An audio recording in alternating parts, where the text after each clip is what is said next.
So what I'll be talking about here in establishing credit is more so for individuals who are looking to uh, build their credit up or get their credit going with the end result of getting some type of funding or large sums of money as an end result. First thing we're going to do is we're going to stop applying for these subprime credit cards.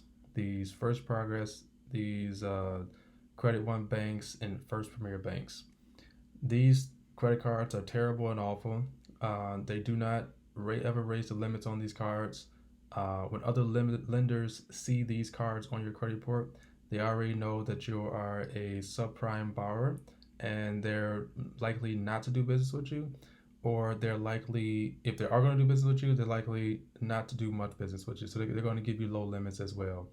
Um, these are terrible products, and I just wish people stop going for the bait and applying for these things. All right. Secured credit cards do work if you are, just the average person looking to establish credit and get going with credit. Secured credit cards do work. I do not prefer them, again, if you're looking to establish credit for the purpose of raising capital or getting some type of funding. Secured credit cards, basically how they work is you give an initial deposit and then you have a credit line that you can spend. It is your responsibility to make sure that you replenish the credit line. If you don't, the credit card issuer will report late payments, derogatory information to your credit report. So I've seen people get secured credit cards and mess their credit up because they feel like it was my money I gave and I can spend and do whatever I want with it. That's not how it works. All right. So a better option if you are going to get secured credit cards will be credit cards that graduate. Again, secured cards slow down the process and also hinder you from getting those large limits faster or sooner rather than later. So the cards that graduate, typically that takes about 6 to 18 months to do that. To graduate means that they will change the card from a secured card to an unsecured card. They'll return your initial deposit. And if you do have a pretty good credit score at the time of graduation, they also give you a credit increase as well.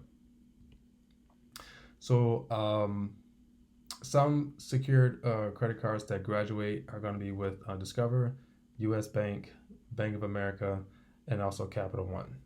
These cards you can get into, use them for however many months it takes them to graduate, and then once they graduate, you can start going to get more credit cards. Again, secure cards, they slow down the process. Again, they do work as far as building credit, building up your score and everything like that. Establishing credit, they do work. But when it comes down to getting capital, they just slow down the process. All right, so a better option to establishing credit will be a secured loan, and sometimes these are called like CD loans. And basically, a secured loan works opposite of a traditional loan. Instead of receiving the funds up front, then making the payments, you make all the payments, then you receive the funds at the end. Your cash deposit is held in an account with the lender. The lender then opens a second account, which is the loan. Over time, you will fund the loan from the other account that you had the money to secure it in, and you'll make monthly payments. The monthly payments are reported to your credit report, which establishes a good payment history and also positive accounts on your credit report. When a loan is fully funded, then the deposit is released and turned back to you. This is a much better way to establish credit versus getting secured credit cards. You can leverage these multiple of these loans, these secured loans or secured CDs, to get more accounts onto your credit report and get more accounts reporting positively without going into any debt like that. And also, it'll set you up better for when you actually start to go get your first credit cards and start getting up those higher limits.